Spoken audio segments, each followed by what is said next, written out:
1990-ലാണ് നിളയുടെ നിലവിളികൾക്ക് കാതോർക്കാനായി ഒരു കൂട്ടം മനുഷ്യർ നിളാതീരത്ത് ആദ്യം ഒത്തുചേരുന്നത്. പുഴ സംരക്ഷിക്കാൻ സംഘടിത ശ്രമങ്ങളാണ് ഇനി വേണ്ടതെന്ന അവരുടെ ബോധ്യത്തിൽ നിന്നാണ് ഭാരത പുഴ സംരക്ഷണ സമിതി അന്ന് പിറവിയെടുത്തത്. ശാസ്ത്രീയമായ അറിവുകളുടെയും പാരിസ്ഥിതിക ബോധ്യങ്ങളുടെയും അടിസ്ഥാനത്തിൽ പുഴയെ ഒരു ആവാസ വ്യവസ്ഥയായി പരിഗണിച്ചുകൊണ്ടുള്ള നദീ സംരക്ഷണ പ്രവർത്തനങ്ങളുടെ തുടക്കം കൂടിയായിരുന്നു അത്. 1985 അധ്യാപക വൃത്തിയിൽ നിന്നും വിരമിച്ച ശേഷം പൊതുരംഗത്ത് പൂർണ്ണമായും മുഴുകിയ ഇന്ത്യന്നൂർ ഗോപി മാസ്റ്ററുടെ ശ്രമഫലമായാണ് ഷൊർണൂർ ഐഡിയൽ കോളേജിൽ വെച്ച് ആ ആദ്യ ഒത്തുചേരൽ നടന്നത്. കമ്മ്യൂണിസ്റ്റ് പാർട്ടി നേതാവായിരുന്ന EP ഗോപാലൻ, ശാസ്ത്ര സാഹിത്യ പരിഷത്തിന്റെ തുടക്കക്കാരിലൊരാളും Malabar district board പ്രസിഡന്റുമായിരുന്ന PT Bhaskarapanicker, ജലസംരക്ഷണ പ്രവർത്തകനും എഞ്ചിനീയറുമായ TNN ഭട്ടതിരിപ്പാട്, മണ്ണാർക്കാട് MES കോളേജിലെ പ്രിൻസിപ്പളായിരുന്ന KI മുഹമ്മദ് കുട്ടി, PC വനഗവേഷണ പഠന കേന്ദ്രത്തിലെ ശാസ്ത്രജ്ഞൻ Dr. S. ശങ്കർ എന്നിങ്ങനെ പല പ്രമുഖരും അക്കൂട്ടത്തിലുണ്ടായിരുന്നു. പുഴയോരത്തെ ജനങ്ങൾക്കിടയിൽ പുഴ സംരക്ഷണത്തിന്റെ പ്രാധാന്യത്തെക്കുറിച്ച് പ്രചരണം നടത്തി അവബോധമുള്ള പ്രവർത്തകരുടെ സംഘത്തെ സൃഷ്ടിക്കാനായിരുന്നു ആദ്യ ശ്രമം. അന്ന് തുടങ്ങിയ പ്രചരണ യാത്രകൾ പല ക്യാമ്പയിനുകളുമായി എത്രയോ യാത്രകളാണ് പിന്നീട് നിളയോരത്തു കൂടി നടത്തിയത്.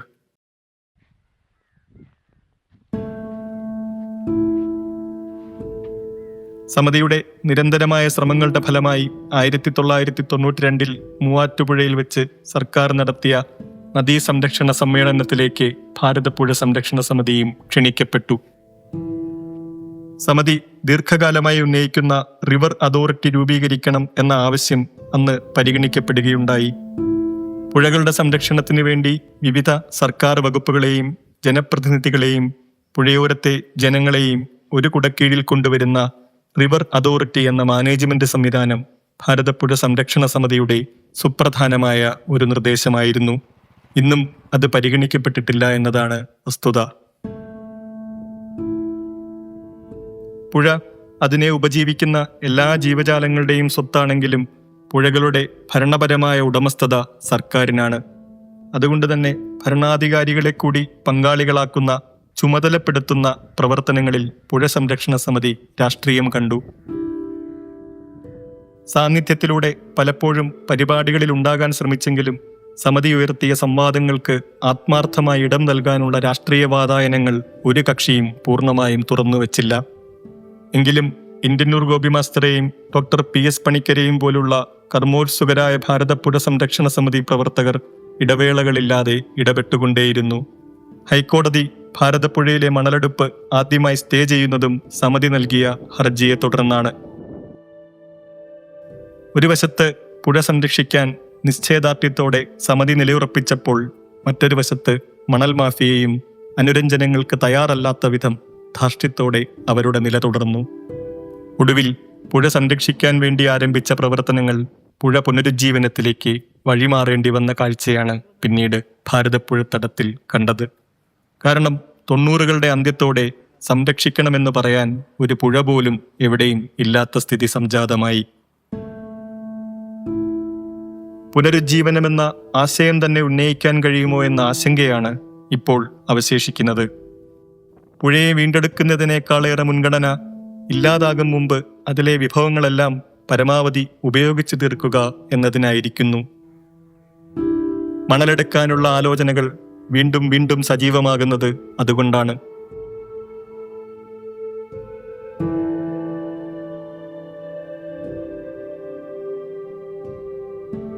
പലവിധ നിയന്ത്രണങ്ങൾ കാരണം വർഷങ്ങളോളം നിർത്തിവെച്ച മണലെടുപ്പ് ദുരന്ത ലഘൂകരണത്തിന്റെയും തടയണകളുടെ ആഴം കൂട്ടുന്നതിന്റെയും അഴിമുഖത്തു നിന്നും ചെളി നീക്കം ചെയ്യുന്നതിന്റെയും പേരിൽ പുനരാരംഭിച്ചിരിക്കുകയാണ്.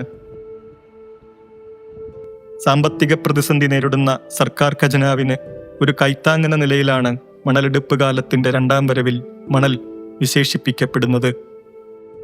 കേരള സർക്കാരിന്റെ സാമ്പത്തിക നില നോക്കുമ്പോൾ അത് അനുയോജ്യമായ ഒരു തീരുമാനമാണെന്ന് ലളിതയുക്തിയിൽ തോന്നാം. ഷൊർണൂർ, പട്ടാമ്പി, തൃത്താല, കൂട്ടക്കടവ് തടയണകളിൽ നിന്നും മണലെടുത്ത് വിറ്റതിലൂടെ 75 കോടി രൂപയുടെ വരുമാനം സർക്കാരിന് കൈവന്നു എന്നാണ് വാർത്ത. എന്നാൽ ഇത്രയും ശോചനീയമായ അവസ്ഥയിലൂടെ പുഴയും പുഴത്തടങ്ങളും കടന്നുപോയിട്ടും മണലിന്റെ യഥാർത്ഥ വില എന്താണെന്ന് നമ്മൾ ഇനിയും തിരിച്ചറിഞ്ഞിട്ടില്ല.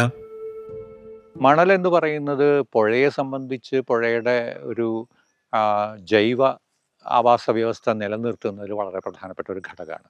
ഏറ്റവും പ്രധാനമായിട്ടെന്ന് പറഞ്ഞു കഴിഞ്ഞാൽ അതിൻ്റെ ഒരു അക്വാറ്റിക് ഇക്കോളജി, ജല ആവാസ വ്യവസ്ഥ മെയിൻറ്റെയിൻ ചെയ്യുന്നതിൽ മത്സ്യങ്ങൾ ഉൾപ്പെടെയുള്ളതിൻ്റെ പ്രജനനം, അതിനുള്ള സാഹചര്യം ഒരുക്കുക തുടങ്ങിയ കാര്യങ്ങളെല്ലാം ചെയ്യുന്നത് മണലാണ്.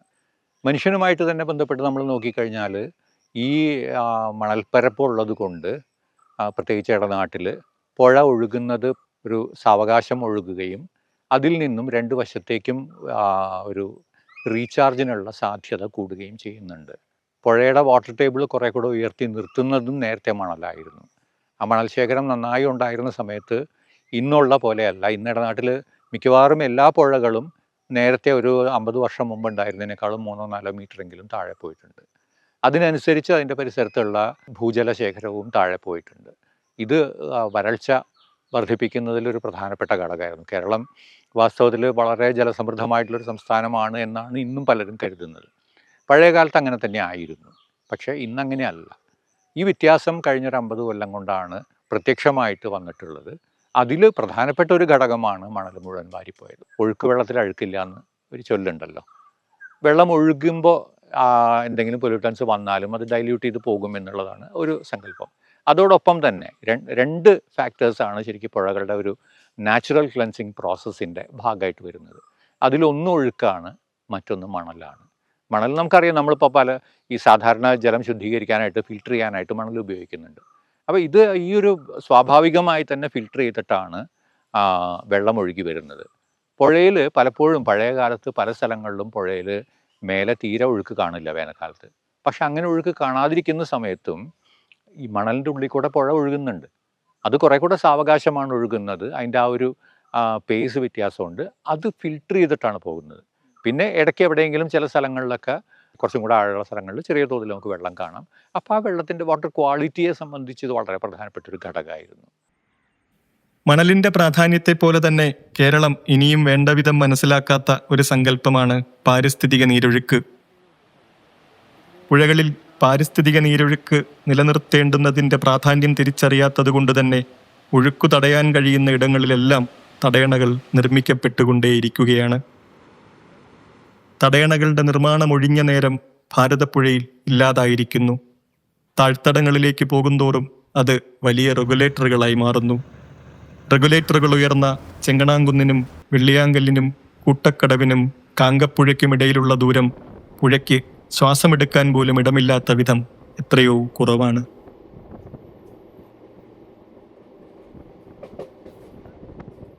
ജലസേചന പദ്ധതികൾ ആരംഭിക്കുകയും കുടിവെള്ള കണക്ഷൻ നൽകുകയും ചെയ്യുന്നത് 90കൾക്ക് ശേഷം ഒരു പ്രധാന വികസന പ്രവർത്തനമായി മാറിയതോടെ പുഴ തടയുക എന്നത് ഒരു അനിവാര്യതയായി മാറി. എന്നാൽ പാരിസ്ഥിതിക നീരൊഴുക്കിനെ കുറിച്ച് ഇനിയെങ്കിലും നമ്മൾ ചിന്തിച്ചു തുടങ്ങേണ്ടതല്ലേ? ഇപ്പോൾ ഭാരതപ്പുഴയുടെ ഈ പാരിസ്ഥിതിക നീരൊഴുക്ക് സംബന്ധിച്ച് ഏറ്റവും നമുക്ക് വളരെ വ്യക്തമായി അറിയാൻ കഴിയുന്ന ഒരു കാര്യം എന്താണെന്ന് വെച്ചാൽ, ഇപ്പോൾ പുഴയെ നമ്മൾ ഒബ്സർവ് ചെയ്താൽ ഈ ഡിസംബർ കഴിയുന്നതോടുകൂടി പിന്നെ ഏതാണ്ട് ഒരു ജൂൺ വരെയുള്ള പീരീഡിൽ പുഴയിൽ കാര്യമായ ഒഴുക്ക് ഒന്നും ഉണ്ടാവില്ല. പണ്ട് അങ്ങനെ ആയിരുന്നില്ല പുഴ. തീർച്ചയായിട്ടും പുഴയിൽ നല്ല നീരൊഴുക്കുണ്ടായിരുന്നു. അതായത് ഏതാണ്ട് ഒരു വർഷത്തിൽ 6 തൊട്ട് 7 മാസം വരെ പുഴയിൽ ഒഴുക്ക്, ഒരു പുഴയുടെ ഒരു പ്രധാന ക്യാരക്ടർ എന്ന് പറയുന്നത് തന്നെ അതിൻ്റെ ഒഴുക്കാണ്. ആ ഒഴുക്ക് വളരെ ഗണ്യമായി കുറഞ്ഞ ഒരു രീതിയിലാണ് കാണുക.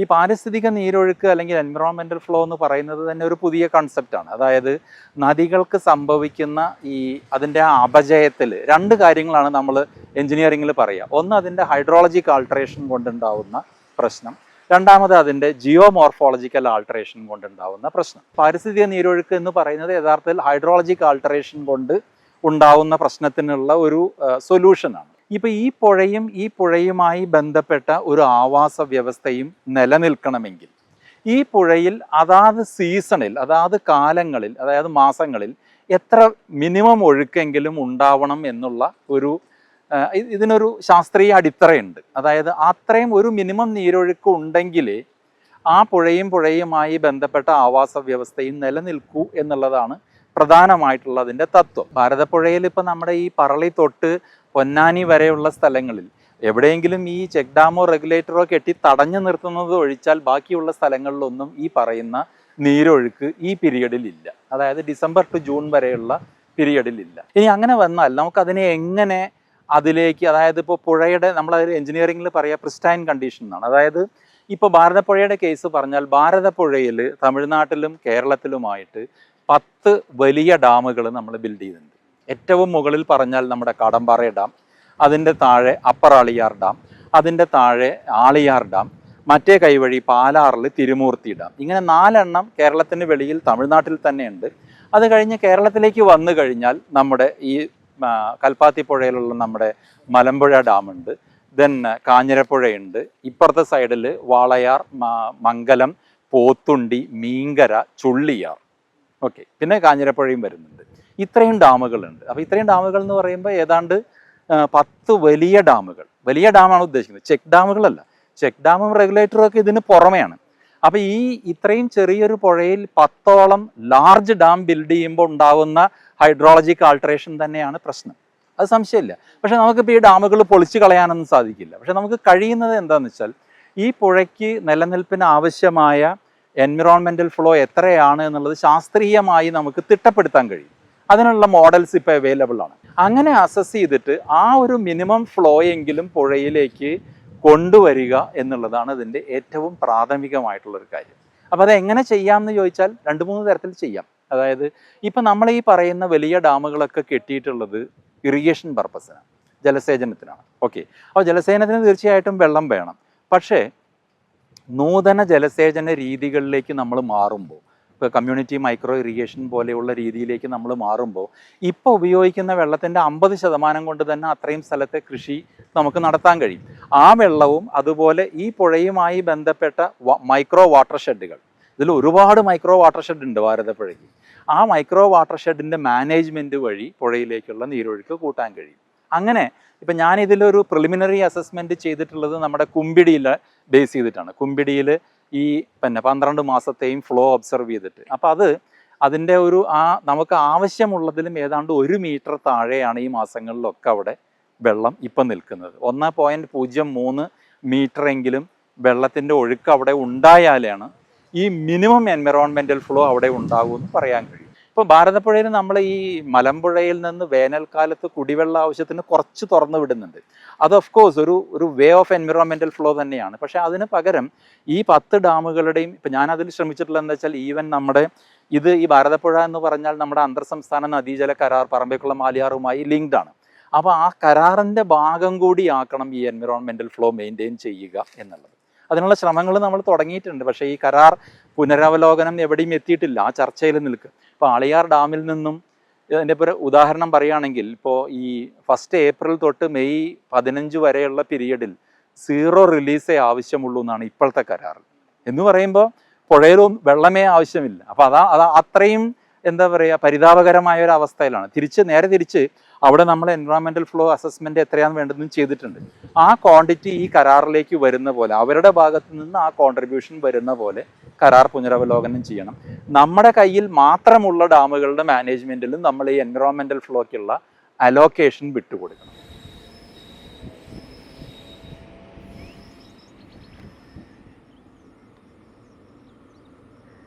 ഇടനാട്ടിലെ പുഴയിലെ തടയണകൾ എന്ന് പറയുന്നത് പഴയൊരു രീതിയല്ല. റിവർ സയൻസ് നിങ്ങൾ കൃത്യമായിട്ട് നോക്കിക്കഴിഞ്ഞാൽ അത് റെക്കമെൻഡ് ചെയ്യുന്നൊരു സാധനവുമായിരിക്കില്ല.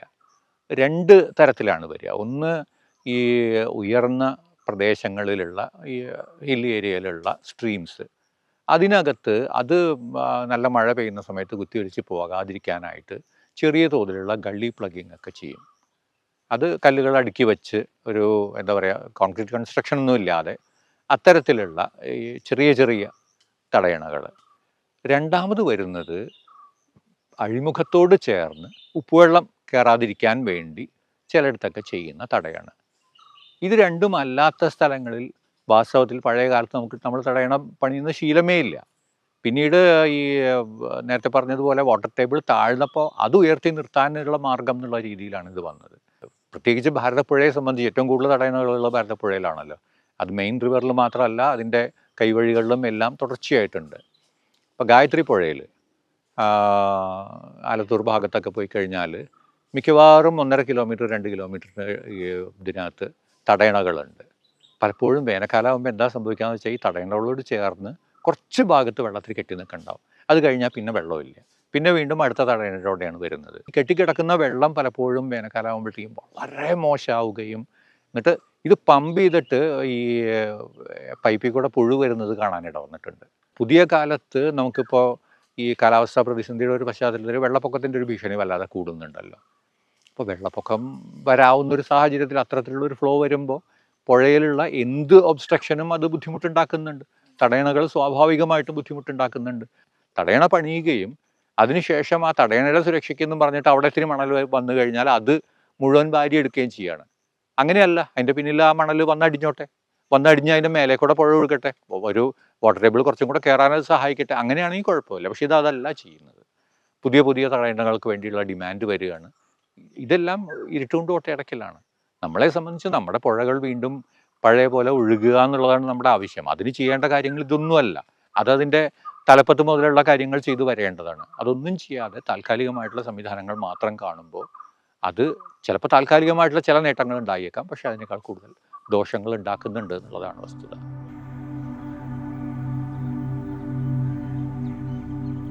ദേശീയ ഹരിത ട്രൈബ്യൂണലിന്റെ ഉത്തരവുകളുടെ അടിസ്ഥാനത്തിലും തുടർന്ന് കേന്ദ്ര വനം പരിസ്ഥിതി കാലാവസ്ഥാ വ്യതിയാന മന്ത്രാലയം പുറത്തുവിട്ട പുതുക്കിയ മാർഗനിർദ്ദേശങ്ങൾ പ്രകാരവും ഭാരതപ്പുഴ ഉൾപ്പെടെയുള്ള സംസ്ഥാനത്തെ നദികളിലെ മണൽവാരൽ 2016 മുതൽ പൂർണ്ണമായും നിർത്തിവച്ചിരിക്കുകയാണ്. അതിനു മുമ്പ് 2001 നദീ സംരക്ഷണവും മണൽവാരൽ നിയന്ത്രണവും നിയമത്തിന്റെ അടിസ്ഥാനത്തിലാണ് കേരളത്തിലെ നദികളിൽ മണൽവാരൽ നിയന്ത്രിച്ചിരുന്നത്. എന്നാൽ നിയന്ത്രിച്ചിരുന്നവരെക്കാളേറെ മണൽ വാരിയെടുത്തവർക്കൊപ്പമാണ് ഈ നിയമം നിലകൊണ്ടത് എന്ന വിമർശനം ശക്തമാണ്. 1960 കേരള പഞ്ചായത്ത് ആക്ടിലെ 82 വകുപ്പ് പ്രകാരം നദികളുടെ അധികാരം തദ്ദേശ സ്വയംഭരണ സ്ഥാപനങ്ങളിൽ നിക്ഷിപ്തമായിരുന്നു. 1993 ജൂൺ 29 ഉത്തരവ് പ്രകാരമാണ് ഭാരതപ്പുഴയടക്കം 9 നദികളെ പഞ്ചായത്തിന്റെ അധികാരപരിധിയിൽ നിന്നും ഒഴിവാക്കിയത്. അതോടെ ഭാരതപ്പുഴയടക്കമുള്ള കേരളത്തിലെ പ്രധാന നദികളെല്ലാം റവന്യൂ വകുപ്പിന്റെ ഭരണത്തിലായി. സംരക്ഷണം ഉറപ്പാക്കുക എന്നതായിരുന്നു ഈ അധികാരമാറ്റത്തിന്റെ ലക്ഷ്യമെങ്കിലും അത് സാധ്യമായതേയില്ല എന്ന് നിയമസഭാ കമ്മിറ്റി തന്നെ പിന്നീട് വിലയിരുത്തിയിട്ടുണ്ട്. റവന്യൂ വകുപ്പിന്റെ അധികാരപരിധിയിലേക്ക് പുഴകൾ എത്തിയതിനെ തുടർന്ന് 1993 മണൽവാരലുമായി ബന്ധപ്പെട്ട് 20 നിർദ്ദേശങ്ങൾ റവന്യൂ വകുപ്പ് പുറപ്പെടുവിച്ചിരുന്നു. 1998 അത് കാലോചിതമായി പുതുക്കി 18 നിർദ്ദേശങ്ങൾ കൂടി കൂട്ടിച്ചേർത്തു. എന്നിട്ടും മണൽവാരൽ നിയന്ത്രിക്കാൻ കഴിയാതെ വന്നപ്പോഴാണ് 2001 ഒരു നിയമം തന്നെ അതിനായി ആവിഷ്കരിക്കപ്പെടുന്നത്. അപ്പോഴേക്കും ഒരുപാട് മണല് പോയി പുഴകളുടെ സ്ഥിതി വീണ്ടെടുക്കാൻ കഴിയാത്ത വിധം ദയനീയമായി കഴിഞ്ഞിരുന്നു.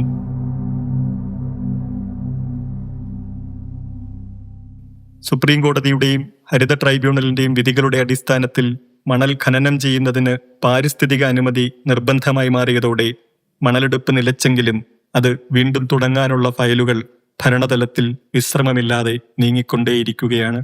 കേന്ദ്ര വനം പരിസ്ഥിതി മന്ത്രാലയത്തിന്റെ 2016 2020 ഗൈഡ് ലൈൻസ് പ്രകാരം മണൽവാരലിന് സ്റ്റേറ്റ് എൻവയോൺമെന്റ് ഇമ്പാക്ട് അസസ്മെന്റ് അതോറിറ്റിയിൽ നിന്നുള്ള പാരിസ്ഥിതിക അനുമതി നിർബന്ധമാണ്.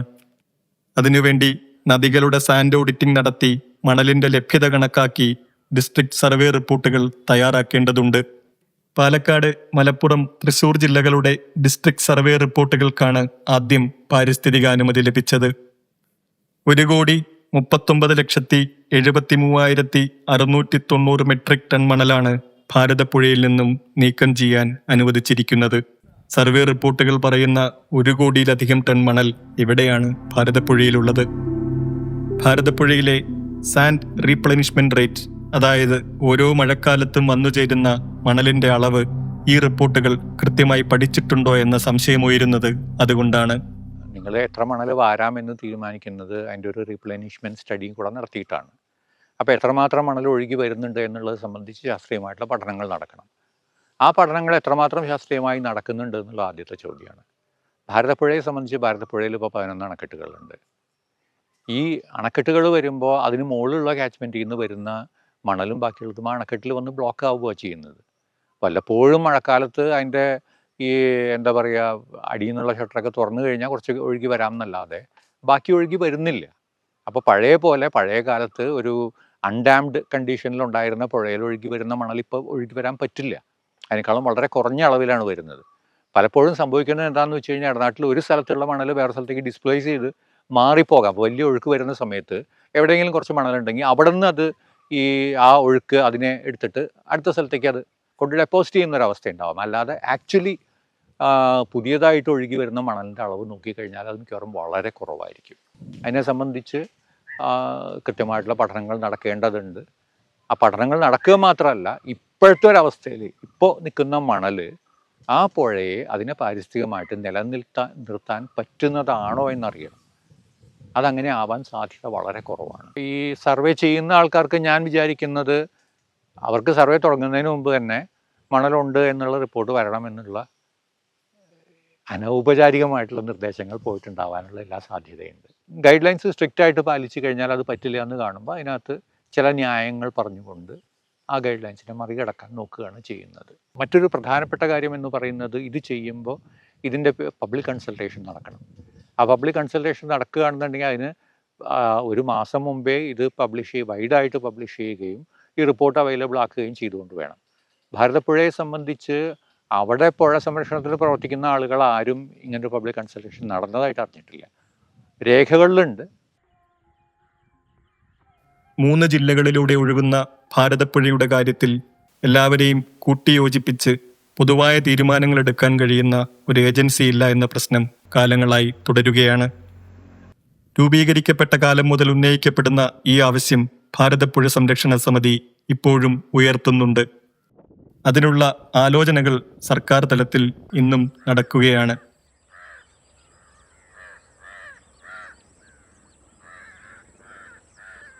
ഹൈഡ്രോളജിക്കൽ ആൾട്ടറേഷൻ ആയാലും ജിയോമോർഫോളജിക്കൽ ആൾട്ടറേഷൻ ആയാലും അതുകൊണ്ട് പുഴയ്ക്കുണ്ടാകുന്ന ഈ അപജയത്തിൽ നിന്ന് നമ്മൾ തിരിച്ചു പിടിക്കണമെങ്കിൽ ബേസിക്കലി അതിൻ്റെ ഒരു സൊല്യൂഷനായിട്ട് പറയുന്നത് ഇൻ്റഗ്രേറ്റഡ് വാട്ടർ റിസോഴ്സ് മാനേജ്മെൻറ്റ് അടിസ്ഥാനമാക്കി റിവറിനൊരു മാസ്റ്റർ പ്ലാൻ ഉണ്ടാക്കുകയും അതനുസരിച്ച് മുന്നോട്ട് പോവുകയുമാണ് വേണ്ടത്.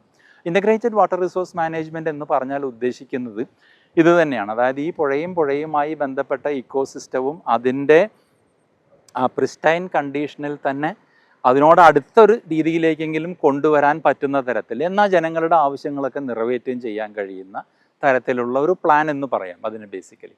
അപ്പോൾ അങ്ങനെ ഒരു integrated water resource management plan നമ്മൾ പുഴയ്ക്ക് നടപ്പാക്കിയാലാണ് ഈ പ്രശ്നങ്ങൾക്ക് പരിഹാരമാവുകയും ഉള്ളൂ. അതോടൊപ്പം ഇപ്പോൾ ഈ കാലാവസ്ഥാ വ്യതിയാനം കൊണ്ടുണ്ടാവുന്ന എക്സ്ട്രീം ഇവൻറ്റ്സ്, അതായത് വളരെ ഫ്രീക്വൻ്റ് ആയിട്ട് ഫ്ലഡുകൾ ഉണ്ടാവുന്നു, വളരെ ഫ്രീക്വൻ്റ് ആയിട്ട് ഡ്രോട്ടും ഉണ്ടാവുന്നു, ഈ പ്രശ്നങ്ങളെ കൂടി അഡ്രസ്സ് ചെയ്യാൻ കഴിയുന്നതാണ് ഈ ഇൻ്റഗ്രേറ്റഡ് വാട്ടർ റിസോഴ്സ് മാനേജ്മെൻറ്റ് അല്ലെങ്കിൽ IWRM പ്ലാൻ എന്ന് പറയുന്നത്. അപ്പോൾ ഇപ്പോൾ നമ്മളിപ്പോൾ ശ്രമിക്കുന്നത് എന്താണെന്ന് വെച്ചാൽ, കേരളത്തിലെ ഇപ്പോൾ ഭാരതപ്പുഴയുടെ കേസാണെങ്കിൽ ഈ 44 നദികൾക്കും ഈ പ്രശ്നമുണ്ട്. പക്ഷേ അതിൽ ഈ വലിയ ഹൈഡ്രോളജിക്കൽ ആൾട്ടറേഷൻ സംഭവിച്ചിട്ടില്ലാത്ത ചെറിയ പുഴകളെ നമുക്ക് വിടാം. പക്ഷേ പെരിയാർ, ചാലക്കുടി പുഴ, ഭാരതപ്പുഴ തുടങ്ങിയ വലിയ പുഴകളുടെ കാര്യത്തിൽ കൃത്യമായി integrated water resource management base ചെയ്തിട്ടുള്ള ഒരു പ്ലാൻ ഉണ്ടാക്കി അത് നടപ്പിലാക്കുക എന്നുള്ളതാണ് അതിൻ്റെ സൊല്യൂഷൻ. അതിന് ഇപ്പം ഇപ്പോഴത്തെ നമ്മുടെ ഇൻസ്റ്റിറ്റ്യൂഷണൽ ഫ്രെയിംവർക്ക് അത് ശരിയാവില്ല. അപ്പോൾ അതിനു വേണ്ടിയാണ് river basin conservation and management authority എന്ന് പറയുന്ന ഒരു കോൺസെപ്റ്റ് നമ്മൾ ഇപ്പോൾ പ്രൊപ്പോസ് ചെയ്തിട്ടുള്ളത്. അതിൻ്റെ ഒരു ഓവർ-ആർച്ചിങ് ഫ്രെയിംവർക്ക് ഇപ്പോൾ സർക്കാർ അംഗീകരിച്ചിട്ടുണ്ട്. അത് ഇപ്പോൾ നടക്കുന്നത് എന്താ വെച്ചാൽ ഓരോ സ്ഥലത്തും ഓരോ പോലെയാണ്, പീസായിട്ട് നടക്കുന്നത്. അങ്ങനെയല്ല, ഈ റിവർ ബേസിൻ മൊത്തത്തിലെടുത്ത് ഇതിൻ്റെ ഈ പറമ്പിക്കുളം ആലിയാർ കരാർ തൊട്ട് നമ്മൾ കേരളത്തിനകത്ത് നടക്കുന്ന കാര്യങ്ങൾ വരെ ഉള്ളത് ചേർത്തുകൊണ്ട് ഏത് തരത്തിലുള്ള ഒരു ഡൈനാമിക് പ്ലാൻ ആവാം എന്നുള്ളതാണ് നമ്മൾ. പുഴ എന്നത് ഒഴുക്കു ദൃശ്യമാകുന്ന ജലശരീരം മാത്രമല്ല, പുഴയോരത്തെ നീർത്തടങ്ങൾ കൂടിയാണ്. ഭാരതപ്പുഴയെ സംബന്ധിച്ച് വൃഷ്ടിപ്രദേശത്തെ നശിപ്പിക്കപ്പെട്ട വനഭൂമിയിൽ നിന്നും പുഴയുടെ ഇരുകരകളിലുമുള്ള നഗരവൽക്കരിക്കപ്പെട്ടുകൊണ്ടിരിക്കുന്ന നീർത്തടങ്ങളിൽ നിന്നും ഉറവകൾ പുഴയിലേക്ക് വരാതെയായിട്ടുണ്ട്. സർക്കാരിൻ്റെ ആത്മാർത്ഥമായ ഇടപെടലും വലിയ ജനപങ്കാളിത്തവും ഉണ്ടെങ്കിൽ മാത്രമേ ഈ പ്രതിസന്ധിയെ മറികടക്കാൻ കഴിയൂ. നീർത്തടങ്ങളുടെ വീണ്ടെടുപ്പിനായി പാലക്കാട് ജില്ലാ പഞ്ചായത്ത് ജനപങ്കാളിത്തത്തോടെ നടത്തിയ ഭാരതപ്പുഴ പുനരുജ്ജീവന പദ്ധതി ഏറെക്കുറെ മാതൃകാപരമായിരുന്നെങ്കിലും ആ നേട്ടങ്ങളെയെല്ലാം അട്ടിമറിക്കാൻ പോകുന്ന ഇടപെടലുകൾ മണലൂറ്റലിന്റെയും റെഗുലേറ്ററുകളുടെയും രൂപത്തിൽ അധികാരത്തിന്റെ മേൽത്തട്ടിൽ സജീവമാണ്. ഏത് പദ്ധതികൾക്കായിരിക്കും മേൽക്കൈ എന്നതാണ് പുഴയുടെ ഭാവി നിശ്ചയിക്കുക.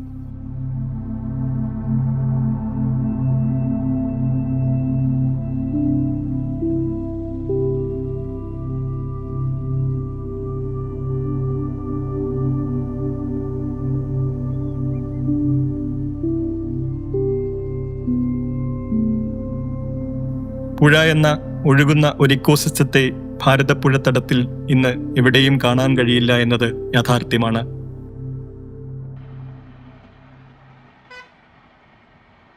ഐക്യ കേരളമുണ്ടാകുന്നതിന് മുമ്പ് ഭാരതപ്പുഴ തീരത്ത് കൊടുമുണ്ടയിൽ ഉടലെടുത്ത ഒരാശയമായിരുന്നു ഉദ്ബുദ്ധ കേരളം. ജാതിമത ഭേദമന്യേ പല സമുദായങ്ങൾ ഒരുമിച്ച് ജീവിക്കുകയും വിവിധ തൊഴിലുകളിൽ ഏർപ്പെട്ട് ഒരുമയോടെ കഴിയുകയും ചെയ്യുക എന്ന ലക്ഷ്യത്തോടെയാണ് 1935 ഉദ്ബുദ്ധ കേരളം കോളനി എന്ന പ്രസ്ഥാനത്തിന് പുഴയോരത്ത് VT ഭട്ടതിരിപ്പാട് തുടക്കമിടുന്നത്. സാമുദായിക മൈത്രിയുടെയും ഒരുമയുടെയും സന്ദേശമുയർന്ന ആ പുഴത്തീരം ഇന്നു സാക്ഷിയാകുന്നത് വിദ്വേഷത്തിന്റെ വിഷവിത്തുകൾ വിതച്ച് ചരിത്രം മാറ്റിയെഴുതാൻ ശ്രമിക്കുന്ന പുതിയ പരീക്ഷണങ്ങൾക്കാണ്. ഭാരതപ്പുഴ എന്തായിരുന്നു എന്നറിയുന്ന തലമുറ അവസാനിക്കുകയാണ്. അവർ പറഞ്ഞ കഥകളിലൂടെ വരച്ചെടുക്കാൻ കഴിയുന്ന ഒരു പുഴച്ചിത്രം മാത്രമായിരിക്കുമോ ഇനി ഈ പുഴ?